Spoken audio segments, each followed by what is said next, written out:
ನಮ್ಮ ಜೀವನ ಎಂಬ ಹಡಗು ಜಗತ್ತು ಎಂಬ ಸಮುದ್ರದಲ್ಲಿ, ಸಾಗರದಲ್ಲಿ ಅಥವಾ ಸರೋವರದಲ್ಲಿ ಸಾಗುತ್ತಿರುವಾಗ ಅನಿರೀಕ್ಷಿತವಾಗಿ, ನಿರೀಕ್ಷಿತವಾಗಿ ವಿವಿಧ ರೀತಿಯ ಅಲೆಗಳು, ಬಿರುಗಾಳಿಗಳು ಖಂಡಿತ ಜೀವನ ಎಂಬ ಹಡಗಿಗೆ ಅಪ್ಪಳಿಸುವುದು ಸಹಜ. ಅಂತಹ ಕ್ಷಣದಲ್ಲಿ ನಾವು ಧೈರ್ಯವನ್ನು ಕಳೆದುಕೊಳ್ಳುತ್ತೇವೆ, ಭಯಪಡುತ್ತೇವೆ, ಅಂಜುತ್ತೇವೆ. ಎಲ್ಲವೂ ಮುಗಿಯಿತು ಎಂಬ ಭಾವನೆ ನಮ್ಮಲ್ಲಿ ಮೂಡಬಹುದು. ಆದರೆ ಎಂದಿಗೂ ಒಂದು ವಿಷಯ ನಾವು ಮರೆಯಬಾರದು.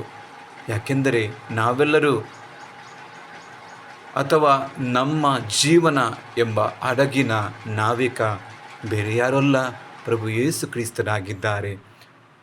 ಅವರಲ್ಲಿ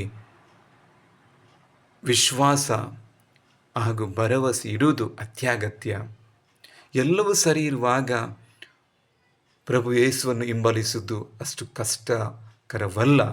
ಆದರೆ ನಮ್ಮ ಜೀವನದಲ್ಲಿ ಕಠಿಣ, ಕ್ಲಿಷ್ಟಕರ ಘಟನೆಗಳು ನಡೆಯುವಾಗ ನಾವು ದೇವರಿಂದ ಸರಿಯುವ ದಾರಿಗಳು ಖಂಡಿತ ನಾವು ಹುಡುಕಿ ಹೋಗುತ್ತೇವೆ.